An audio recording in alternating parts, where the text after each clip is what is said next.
ನಟ ಅವಿನಾಶ್ ಅವರು ನಮ್ಮ ಜೊತೆಗಿದ್ದಾರೆ. ಬಿಗ್ ಸ್ಕ್ರೀನಿಂದ ಸ್ಮಾಲ್ ಸ್ಕ್ರೀನ್ ಬಂದಿದ್ದಾರೆ. ಯಾಕೆ ಏನು ಈ ಚೇಂಜಸ್ ಅಂತೆಲ್ಲ ಕೇಳ್ಬಿಡೋಣ. ನಮಸ್ತೆ.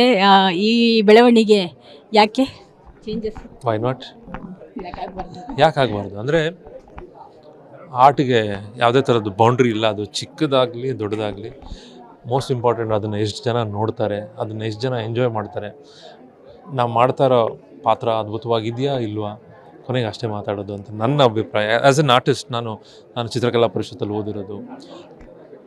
ನನ್ನ ಒಂದು ಕಲೆನ ಯಾರಾದರೂ ಅಪ್ರಿಷಿಯೇಟ್ ಮಾಡಿದ್ರೆ, ಅದು ಚಿಕ್ಕವರಾಗಿರಲಿ ದೊಡ್ಡವರಾಗಿರಲಿ, ದೊಡ್ಡ ಸ್ಕ್ರೀನ್ ಆಗಿರಲಿ ಚಿಕ್ಕ ಸ್ಕ್ರೀನ್ ಆಗಿರಲಿ, ನಾನು ಅದನ್ನೇ ನೋಡ್ತಾ ಇರೋದು. ಆ್ಯಂಡ್ ವೆನ್ ಯು ಗೆಟ್ ಈ ಥರದೊಂದು ಪಾತ್ರ, ಎಸ್ಪೆಷಲಿ ಸಚ್ಚಿದಾನಂದ ಅಂತ ಒಂದು ಪಾತ್ರ ಸಿಗಬೇಕಾದ್ರೆ, ಆ್ಯಂಡ್ ಎಷ್ಟೊಂದು ಸಲ ಅಂದ್ಕೊಳ್ತೀವಿ, ಅಂದರೆ ನಮ್ಮ ತಾಯಿ, ನನ್ನ ಅಜ್ಜಿ ಇವರೆಲ್ಲ ಟಿ ವಿ ಸೀರಿಯಲ್ ನೋಡ್ಬೇಕಾದ್ರೆ, ಅಂದರೆ ನಾನು ಒಂದು 10-15 ನಿಮಿಷ ನೋಡಿರ್ತೇನೆ, ಅದೇದೋ ಒಂದು ಹಿಂದಿ ಸೀರಿಯಲಿಂದ ತೆಗೆದು ಇಲ್ಲಿ ಮಾಡ್ತಾಯಿದ್ರು.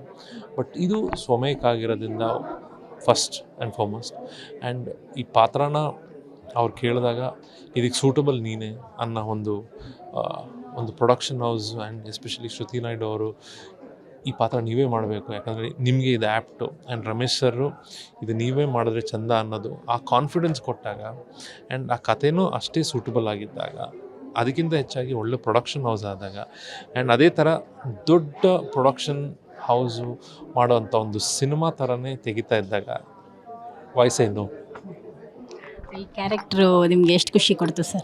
ಯಾಕಂದರೆ ನನಗೆ ಅನಿಸುತ್ತೆ ನಿಮ್ಮ ಏಜಿಂದ ಸ್ವಲ್ಪ ಮೇಲಕ್ಕೆ ಹೋಗಿರುವಂತಹ ಕ್ಯಾರೆಕ್ಟರ್. ಇದು ಏಜ್ ಬಗ್ಗೆ ಕೇಳ್ತಾ ಇದ್ದೀನಿ. ಯಾಕಂದರೆ ಅಷ್ಟು ದೊಡ್ಡ ಮಗಳಿದ್ದಾಳೆ ಅಂತ ಅನಿಸುತ್ತೆ. ಅದು ನಿಮ್ಗೆ ಹೆಂಗೆ ಅನ್ಸುತ್ತೆ? ನೀವು ಈಸಿಯಾಗಿ ತೊಗೊಂಡ್ರೆ ಅಥವಾ ಹೆಂಗೆ ತೊಗೊಂಡ್ರಿ ಅದನ್ನ? ನಾನು ಏನೋ ಈ ಕರೆಕ್ಟ್ ಅಂದರೆ ಕೆಲವೊಂದು ಸಲ ಅನಿಸುತ್ತೆ. ಅಂದರೆ ಕೆಲವೊಬ್ಬರು ನನ್ನ ಫ್ರೆಂಡ್ಸೇ ಇದ್ದಾರೆ. I mean they are all from jewellery background, and ಅವ್ರ ಫ್ಯಾಮಿಲಿ ಎಲ್ಲ ವೆರಿ ಆರ್ಥೋಡಾಕ್ಸ್. ಓಕೆ, 18-21 ಮದುವೆ ಮಾಡಿದ್ದಾರೆ. ಆ್ಯಂಡ್ ಇವತ್ತು ನಿಜವಾಗ್ಲೂ ಐ ಮೀನ್ ನನಗೆ ಆ್ಯಕ್ಚುಲಿ ಇವತ್ತು ಫೋನ್ ಮಾಡಿ ಹೇಳಿದ್ದಾನೆ, ನನ್ನ ಮಗಳಷ್ಟೇ ನಿನ್ನ ಮಗಳು ಮಾಡ್ತಾ ಇದ್ದಾರೆ, ನಿನ್ಗೆ ಇವಾಗ ವಾಟ್ ಯುವರ್ ಆ್ಯಕ್ಟಿಂಗ್ ಅಂತ ಹೇಳಿದಾಗ, ಆವಾಗ then I said okay correct, okay ಇರ್ಬೋದು. ಆ್ಯಂಡ್ ಅವ್ನಿಗಿವಾಗ ಈಸ್ ಅಬೌಟ್ 40 ವರ್ಷ ಅವನಿಗೆ, ನನ್ನ ಫ್ರೆಂಡ್ಗೆ. And is got a daughter, ಅವನಿಗೆ 21 ವರ್ಷದ್ದು ಒಂದು ಹುಡುಗಿ. And I said okay why not ಅಂತ. ಆ್ಯಂಡ್ ತುಂಬ ಅರ್ಲಿ ಮ್ಯಾರೇಜು, ಆರ್ಥೋಡಾಕ್ಸ್ ಫ್ಯಾಮಿಲಿ ಆಗಿರೋಂಥ ಈ ಸಚ್ಚಿದಾನಂದದ ಒಂದು ಫ್ಯಾಮಿಲಿ.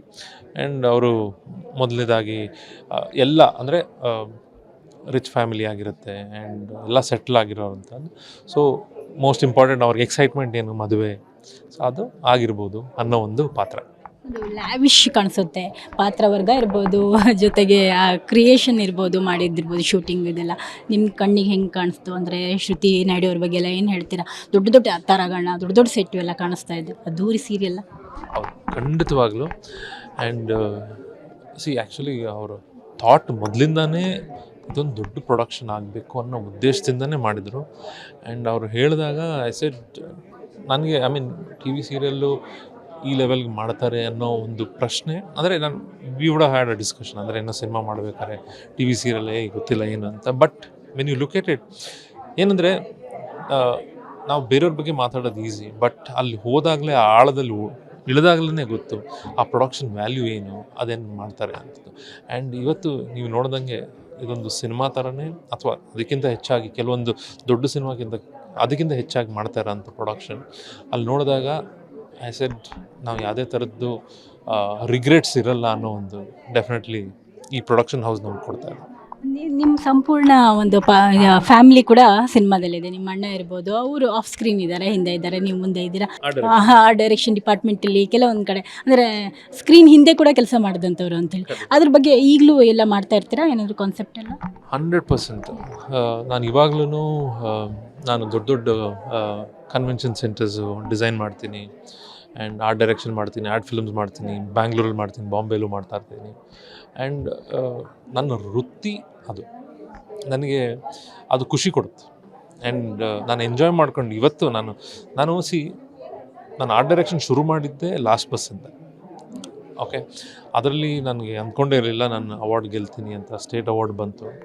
ಆ್ಯಂಡ್ ನಾನು ಚಿತ್ರಕಲಾ ಪರಿಷತ್ತಲ್ಲಿ ಓದಬೇಕಾದ್ರೆ ನಾನು ಬರೀ ಒಬ್ಬ ಆರ್ಟಿಸ್ಟಾಗಿ ಉಳಿದೋಗ್ತೀನಿ ಅಂತ. ಬಟ್ ಅದಕ್ಕಿಂತ ಹೆಚ್ಚಾಗಿ ಇವತ್ತೊಂದು ಸಿನಿಮಾಗಾಗಿರ್ಬೋದು, ಆ್ಯಡ್ ಫಿಲ್ಮ್ಸ್ಗಾಗಿರ್ಬೋದು, ಇದಕ್ಕಿಂತ ಹೆಚ್ಚಾಗಿ ನಾನು ಇದರಿಂದ ಇನ್ನೂ ಒಂದು ಹಂತಕ್ಕೆ ಹೋಗಬೇಕು ಅಂತ ಹೇಳಿ ಕುಂಭಮೇಳದಲ್ಲಿ ನನ್ನ ಆರ್ಟ್ ಅಂದರೆ ಏನು ಶಿಲ್ಪಕಲಾ, ಈ ಸ್ಟ್ರೀಟ್ ಆರ್ಟ್ ಅಂತಾರೆ, ಅಂದರೆ ಬ್ಯೂಟಿಫಿಕೇಷನ್ ಆಫ್ ವಾಲ್ಸ್ ಅಂತ.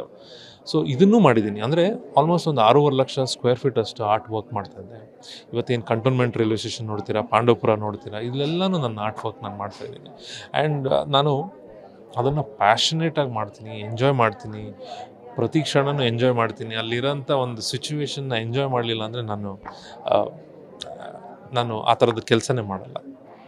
ಎಸ್, ಒಳ್ಳೆಯದಾಗಲಿ ಸರ್. ಆ್ಯಂಡ್ ದರ್ಶನ್ ಅವರ ಪ್ರಕರಣದ ಬಗ್ಗೆ ಗೊತ್ತಾಯಿದೆ, ಇಡೀ ಇಂಡಸ್ಟ್ರಿ ಅದ್ರ ಬಗ್ಗೆ ಮಾತಾಡುತ್ತೆ ಬೇಡ ಅಂತ ನಾನು ಅಂದ್ಕೊತೀನಿ. ಯಾಕಂದರೆ ಇಟ್ಸ್ ಟೂ ಪರ್ಸ್ನಲ್ ಆ್ಯಂಡ್ ಇದಕ್ಕಿಂತ ಹೆಚ್ಚಾಗಿ ಬಿಗರ್ ದೆನ್ ಎನಿಬಡಿ, ಅಂದರೆ ನಾವು ಎಲ್ಲದಕ್ಕಿಂತ ದೊಡ್ಡದಾಗಿ ಲಾ ಅನ್ನೋದು ಏನಿದೆಯೋ that will take care of it. ಅದು ಯಾರ ಕಡೆ ನಿಜ ಇದೆಯೋ ಅದೇ ಸತ್ಯ. ಆ್ಯಂಡ್ ಅದು ಐ ಆಮ್ ಶೋರ್ ಎಲ್ಲರೂ ನೋಡ್ತಾರೆ. ಆದಷ್ಟು ಒಂದೇ ಕುಟುಂಬ, ಇಂಡಸ್ಟ್ರಿಯಿಂದ ಒಂದೇ ಕುಟುಂಬ ಅಂತಾರೆ. ಇವತ್ತು ಭೇಟಿ ಮಾಡಿದ್ರಾ ಸರ್ನ ನೀವು ಪರ್ಸ್ನಲ್ ಆಗಿ? ಸರ್ನ ದರ್ಶನ್ ಸರ್ನ? Of course, I mean we have had a good time. ನಾವೆಲ್ಲ ಕ್ರಿಕೆಟ್ ಆಡ್ತಾ ಇದ್ವಿ, and we have had and ಅವರ family is a great legendary family. And ಅವ್ರು ಮಾಡಿದಂಥ ಐ ಮೀನ್ ಸಪೋರ್ಟು, ಅವರ ಇರೋಂಥ fans, they have it's great. Thank you so much. Thank you. So ಇದು ಅವಿನಾಶ್ ಅವರ ಮಾತು. ಕ್ಯಾಮ್ರಾ ಪರ್ಸನ್ ವಿನಯ್ ಜೊತೆ ಭಾರತಿ, ಪಬ್ಲಿಕ್ ಟಿವಿ.